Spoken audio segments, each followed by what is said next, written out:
Recibimos ahora con mucho gusto al señor Ministro de Transporte y Obras Públicas, Enrique Pintado. Ministro, buen día, ¿cómo le va?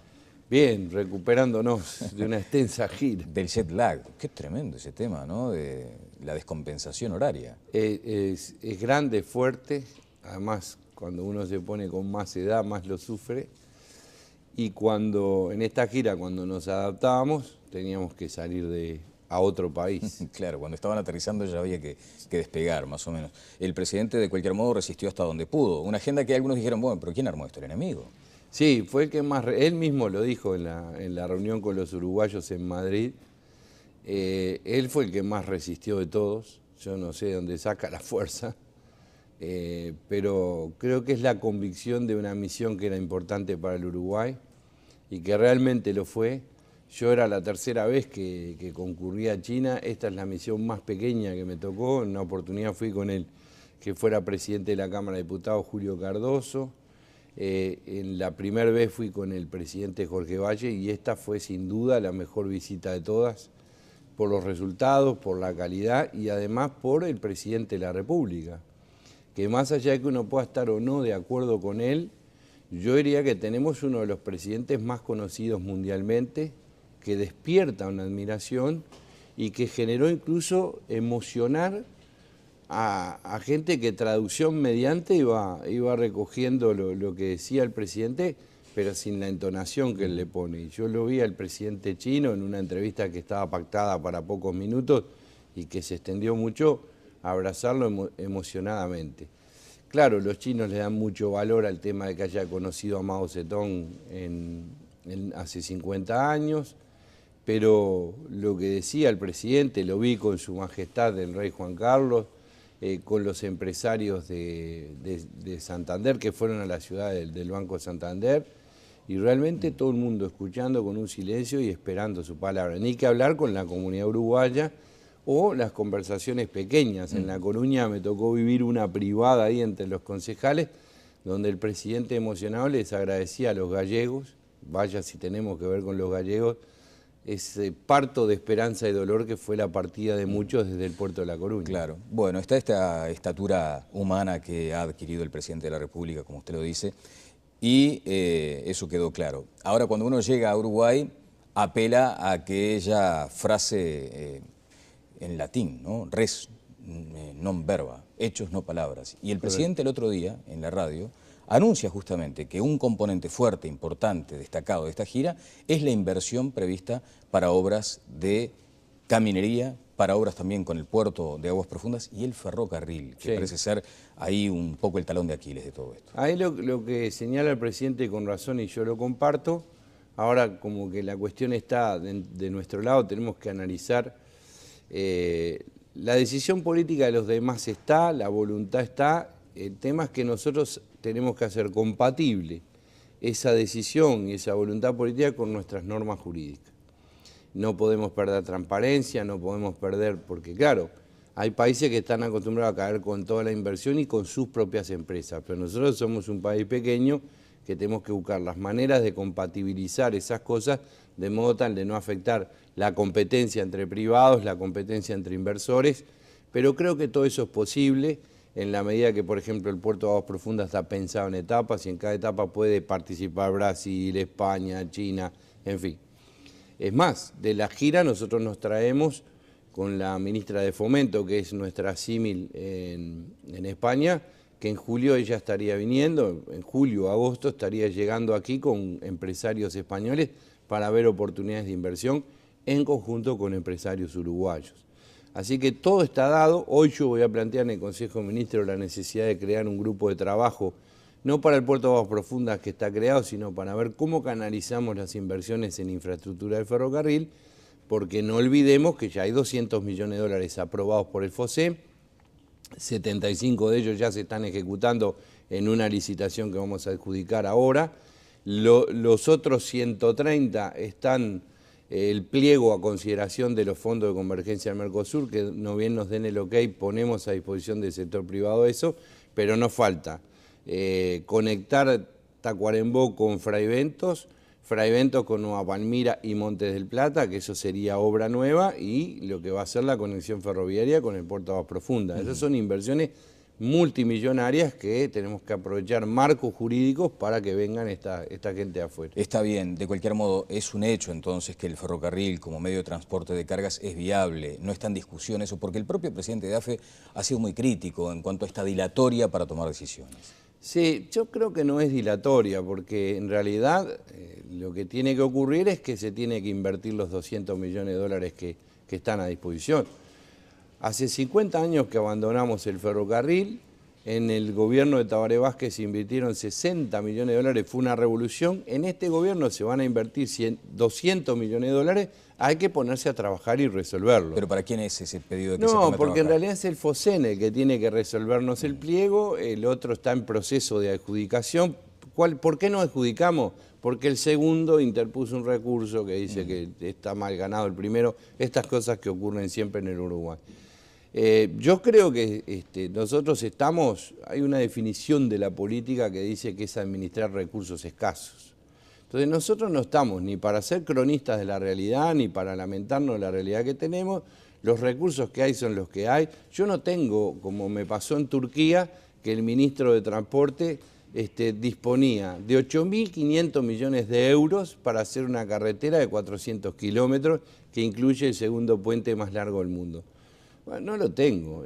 Yo le decía al ministro, riéndome, esos son 5 gobiernos uruguayos, claro, más de 5 gobiernos uruguayos. Recuerdo esa anécdota que usted mencionó. Pero sí. Es cierto que precisamos más.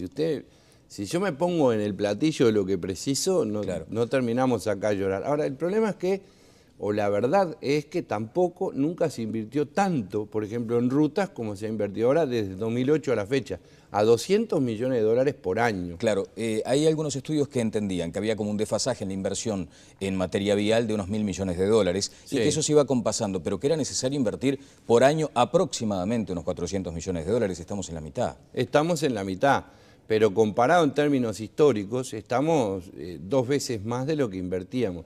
Estamos en un país que tiene los recursos que tiene.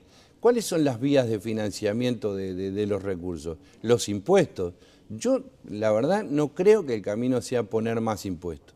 Creo que en algún momento hay que considerar, y esto lo tendrían que hacer todos los partidos políticos, un fondo de mantenimiento vial nacional y departamental, porque uno escucha a los intendentes y también ellos se lamentan con razón de que no pueden hacer frente a la caminería departamental. Usted habla del que rompe paga, por ejemplo, Enrique. Y un pago por uso, por lo menos. Tiene que haber una forma.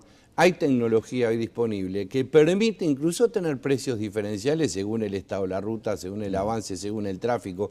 Yo puedo decir, es más barato circular a tal hora para evitar la congestión. Hay cosas que se pueden hacer, pero no las podemos hacer en este gobierno. Debería ser un pacto entre todos los partidos. Yo lo he hablado con intendentes de todos los colores. Todos estamos preocupados por lo mismo. Hay que tomar la decisión política. ¿Para qué? Para que una vez que el mantenimiento esté asegurado, dedicarnos a la obra nueva. El problema es que con la misma plata hay que hacer las dos cosas y eso es muy difícil. Usted está hablando de rutas nacionales porque se supone que el espíritu del nuevo impuesto creado a los efectos de la caminería rural es precisamente eso, atender la caminería secundaria. Sí, pero hay que lograr un cambio de estándar de esa caminería. ¿Cómo es eso? Por ejemplo, hoy la mayoría de esos caminos, el 90% de los caminos departamentales son de tosca. Al revés de los corredores internacionales y nacionales que son de pavimento. Hay que cambiar el estándar, porque con razón te dicen los intendentes, llueve y ese trabajo que hiciste durante 2 semanas, tiraste plata a la banquina. Entonces hay que buscar pasar asfalto, pasar a carpeta asfáltica, y esas son inversiones iniciales muy grandes. Entonces lo que se tiene está bien para usarlo en el mantenimiento de lo que ya está. Pero hay que cambiar el estándar. Yo, que visité Irlanda y otros países, ver la caminería rural de esos países, toda con carpeta asfáltica, y además tiene que ver con la otra, ¿cómo fomentamos que la gente se quede en el campo? Bueno, tiene hoy todas las comodidades, internet, TV cable, todo eso, pero si llegar a la casa le cuesta 2 horas más que al que vive en la ciudad, porque la caminería no está en buenas condiciones en lo rural, no funciona. ¿Qué pasa con la lechería? La lechería no puede tener caminos que cuando llueve no se puede salir. Tenemos que buscar mejorar los estándares. Ahora, ministro, parece un contrasentido señalar que es un país que viene creciendo hace 10 años a un ritmo sostenido y que sin embargo se haya deteriorado tanto la caminería y que no hayamos podido recuperarla, porque también allí está el tema vinculado a la forestación, al transporte de la madera. O sea, de hecho, no sé si no debería aplicarse como una especie de plan urgente, porque cada vez que pasa un camión es un deterioro que crece. Sí, pero convengamos que la inversión en materia de vialidad ha acompañado más o menos el crecimiento. El transporte pesado desde el 2005 a la fecha creció un 230%. La inversión en vialidad creció un 192%. Más o menos estamos ahí. El problema es que el piso era muy bajo. Convengamos eso. Veníamos de la crisis. No podemos olvidar que el país vivió cosas terribles y no podemos olvidar que nosotros promovimos una revolución productiva en el campo, la agropecuaria, la soja. Fíjese que de las 20 millones de toneladas que se transporta, 8 millones están explicados por la forestación y 6 millones por los granos. Y la falta de planificación de cosas que hacemos los uruguayos, esto no lo hago para criticar a nadie, es parte de nuestra mentalidad. Hicimos un puerto en Nueva Palmira y no pensamos cómo se accedía a él. Entonces, yo siento que a veces me tocó la labor de ir resolviendo problemas inconclusos que el Uruguay fue dejando. Accesos a Nueva Palmira. Con una medida muy lógica resolvimos la aglomeración de los camiones en Nueva Palmira que quedaban desparramados por la ciudad. ¿Qué hicimos? El triángulo de preembarque, autorizamos terminales de estacionamiento fuera de la ciudad, conectadas por internet para que pidan hora de llegada para embarcar. Eso no se había hecho nunca. Ahora, no costaba nada. Sin embargo, lo tenemos que ir resolviendo. Ahora, nos costó 6 meses de diálogo y diálogo para hacerlo. Vuelvo brevemente sobre el tema del ferrocarril. ¿Es un hecho entonces de que el ferrocarril pasa a ser prioridad a partir de, por ejemplo, pongamos como fecha este Consejo de Ministros de hoy? Prioridad siempre fue. A ver, lo que es un hecho ahora es que tenemos una posibilidad de obtener recursos extraordinarios que no la teníamos. Esto es lo bueno. Ahora, cuidado. Los recursos extraordinarios hay que ver cómo se canalizan porque en Uruguay hay cosas que no puede hipotecar. Reglas de juego claras, estabilidad democrática y social, cumplimiento de las reglas de juego son 3 características que tiene el país. El presidente lo decía, no es de nuestro gobierno, esto es una marca nacional, una marca del Uruguay. Por más que vengan los chinos y hagan el trabajo en la mitad de tiempo, no significa eso que haya que modificar las reglas de juego. Hay que hacerlo con uruguayos, digamos. Lo tenemos que hacer, exactamente, pero no solo con uruguayos. También, según la modalidad que se elija, porque no es lo mismo un préstamo BID, CAF, que puede ser con el Banco de Desarrollo Chino, a que yo entregue sin competir, sin llamar a licitación, a una empresa china los trabajos. ¿Le llamó la atención cuando dijo el presidente que éramos medio remolones para el trabajo? En realidad no lo dijo en este sentido. Yo lo dijo en el sentido que, por ejemplo, el ministro Huidobro, él tiene una frase que dice lo siguiente: yo no admiro a los senadores que llegan al Senado con sus votos. Llegar con los votos es lo más fácil que hay. Los que son dignos de admiración, dice Huidobro, son los que no tienen votos y están ahí sentados. Yo creo que, como lo dijo el presidente, lo dijo en el sentido de que el milagro uruguayo, y lo hizo como una defensa de nuestro estilo de vida, se caracterizaba porque hemos logrado todo lo que hemos logrado respetando nuestra forma de ser, que es trabajar 8 horas. Ojo, hay gente que trabaja mucho más de 8 horas, algunos trabajamos más. Claro, pero dijo, nadie se muere por exceso de trabajo. Pero nadie se muere por exceso de trabajo, ¿por qué? Fue una invitación a decir, acá hay un pueblo que quiere disfrutar de la vida y no quiere morir trabajando todo el tiempo sin poder disfrutar, porque hay una crítica implícita al consumismo allí.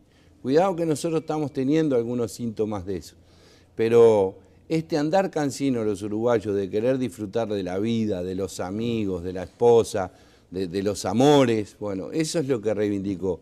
Le sale como le sale al presidente, en el sentido de que fue dicho con cariño. Bien. Enrique, dígame, estamos ahora ante una situación compleja, delicada con el tema de Pluna. Los ex trabajadores están demandando también que se resuelva rápidamente este asunto, que por lo menos tengan el horizonte despejado, para hablar en términos de visión también aeronáutica. ¿Qué pasa con ese tema? ¿Cuándo se va a resolver? Bueno, convengamos en que nosotros hemos tomado la decisión de no ser más socio de una aerolínea de bandera, de referencia nacional, más allá de que le hemos puesto el cariño y el apoyo al proyecto de los trabajadores, porque creemos, estamos convencidos que tiene que haber, hay lugar para una empresa de referencia que cubra los nichos que hoy el mercado no cubre, que fundamentalmente atienda la baja temporada. Eso es efectivamente así. Esa es la decisión estratégica. Esa es la decisión estratégica. Solo que el centro de las decisiones, porque en el caso nuestro, el Ministerio no está el de crear empresas, ni colaborar en ese sentido, ni dar préstamos porque no tenemos esos recursos, pasó para el lado del Fondes, que está analizando. Está el tema de las aeronaves también, que lo estamos analizando. Claro, con el mucho Fondes rigor. parece que aprueba ese préstamo de 15 millones de dólares. La principal inquietud ahora, o la duda, está en la condición jurídica de esas aeronaves. Bueno, eso es lo que estamos analizando. Usted pidió analizar ese tema. Sí, lo pedimos, estamos analizando los informes jurídicos por esta razón. Sí. La línea de trabajo que nosotros tenemos es no traerles perjuicio a los uruguayos, ¿está claro? Y ese es un perjuicio. Dentro de los uruguayos están los trabajadores de la Espluna, que ahora son empresarios de Alasú, vamos a decir la verdad. Ellos son los que van a tomar las decisiones de su empresa. El Estado solo lo que hace es, como cualquier empresa recuperada, presentar los fondos. Bueno, en ese caso, vamos a ver, si la conclusión a la que llegamos es que está en riesgo el dinero de los uruguayos, porque por un error nuestro pueden sufrir consecuencias jurídicas esas aeronaves, tendremos que actuar en consecuencias. Todavía esa decisión no la hemos tomado. ¿Porque no tiene información todavía, ministro? No, la estamos analizando, la información ¿Y en está. principio qué le indica esa información? Sobre el eventual embargo de aviones en el exterior. No está en mi rubro, lo están analizando juristas, y yo no quisiera anticiparme a un resultado. Pero un título por lo menos, digo porque sabe. Mi título es este que dijimos. Si nosotros vemos que hay algún riesgo para los uruguayos, cambiamos la estrategia y esto también para los trabajadores. ¿Advierte un riesgo hoy? Sí, lo advirtió el presidente correctamente. Hay un potencial. ¿Cuál es el potencial de ese riesgo? Lo que hay que valorar. Porque los riesgos pueden ser entre un 10, 20, 30 o 50 o 90%. El tema es que en el mientras tanto los trabajadores necesitan definiciones porque aquello de la conectividad, necesitan hacer su plan de vuelo, digamos, del negocio. El plan lo tienen, incluso ahora estuvieron conversando con el dueño de Air Europa, que les ofreció, estuvieron dialogando para ver cómo podían colaborar de empresa a empresa. Me parece que están bien encaminados. Es lógico que ellos quieran empezar cuanto antes, pero es lógico también que el Estado tenga todas las precauciones que hay que tener para evitar más dolores de cabeza o nuevos dolores de cabeza. ¿No les va a temblar la voz para decirles, muchachos, esto por acá no funciona? Digamos? No, porque siempre hay una alternativa para hacerlo. ¿Y cuál sería, por ejemplo? Imaginemos el plan B. B. Hay que vender esas aeronaves y cambiarlas por otras, yo qué sé, hay muchas alternativas. Ahí hay un problema de certificación que hay que analizarlo. Si se cambia por las mismas aeronaves, los pilotos estarían certificados. Si se cambian por otras, ahí es donde los trámites empiezan a enlentecer. Pero yo creo que no vamos a morir en la orilla, tengo toda esa impresión.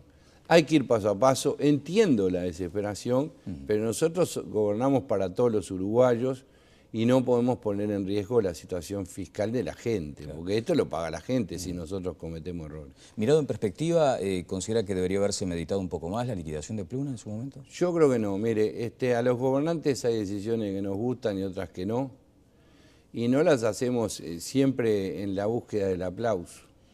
Si yo gobernara buscando el aplauso, probablemente le dijera a todo el mundo que sí y el país estaría en una situación financiera espantosa. Yo creo que tomamos la decisión que había que tomar. Obviamente, yo estoy convencido que la tomamos correctamente. Ahora eso está en manos del juicio de la opinión pública, del Parlamento, de todos los ámbitos que están participando. Y más de esto no puedo decir. Como dicen algunos, bueno, el devenir del tiempo dirá si teníamos razón. Yo creo que tomamos una decisión difícil, pero había que tomarla.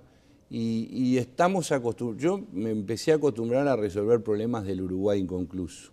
Este de Pluna fue uno, el del puente de la Laguna Garzón fue otro, fue un gran monumento a una iniciativa privada que quedó inconclusa, un puente que está hecho por la mitad, del cual me gustaría ser un mirador para recordar lo que no se puede hacer como país, estar 50 años esperando por un puente. Logramos la mejor solución, el puerto de La Paloma, 20 años parado. Y eso fue con gente que no está de acuerdo con lo que hacemos. Pero ¿hubiera cambiado el proceso, digamos, o por lo menos que hubiera sido un poco más claro a la gente? Y probablemente, sí, pero yo no creo que nos haya faltado transparencia. El problema es que cuando uno está en un negocio privado compitiendo con otros, es difícil dar información. Acá en el canal, uno no le da toda la información a la competencia. No es porque el canal sea poco transparente, es porque está compitiendo por un mercado en el que hay que tomar las mejores decisiones y anunciarlas cuando corresponde. Supongo que la programación del canal para el año que viene ya se está pensando ahora, pero no se le dan indicios a la competencia de lo que se va a hacer. Alguien podría responderle, bueno, pero no compromete dineros públicos, digamos, ¿no? Bueno, siempre se compromete el dinero de alguien. Acá hay socios, hay gente que es dueña. Pero no públicos, claro. Bueno, pero que seamos muchos o pocos los dueños es lo mismo. ¿Le parece un ejemplo No, comparable? no es un ejemplo. A ver, capaz que yo hubiera hecho las cosas... siempre hay mejoras para corregir, no hablo desde la arrogancia, pero lo que digo que en materia de cuando están en emprendimientos comerciales, no se puede estar anunciando. Nosotros estamos compitiendo con una empresa del lado enfrente que tiene un subsidio de $1 millón por día. Aerolíneas. Entonces, sí. Claro. Bueno, Enrique, muchas gracias por sus minutos. Felicitaciones por lo de Peñarol.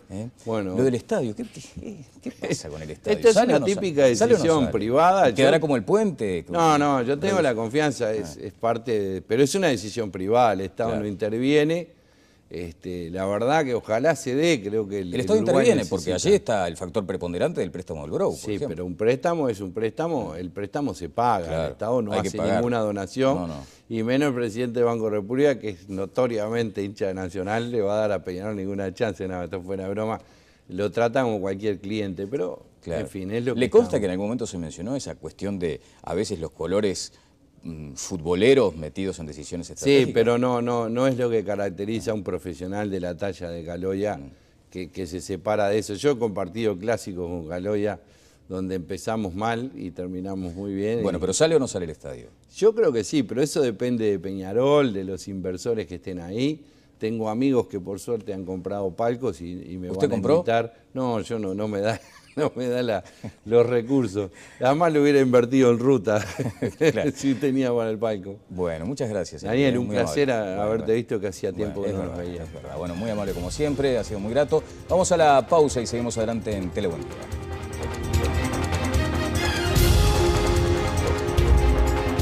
Presentó SECOM, primer servicio de compañía.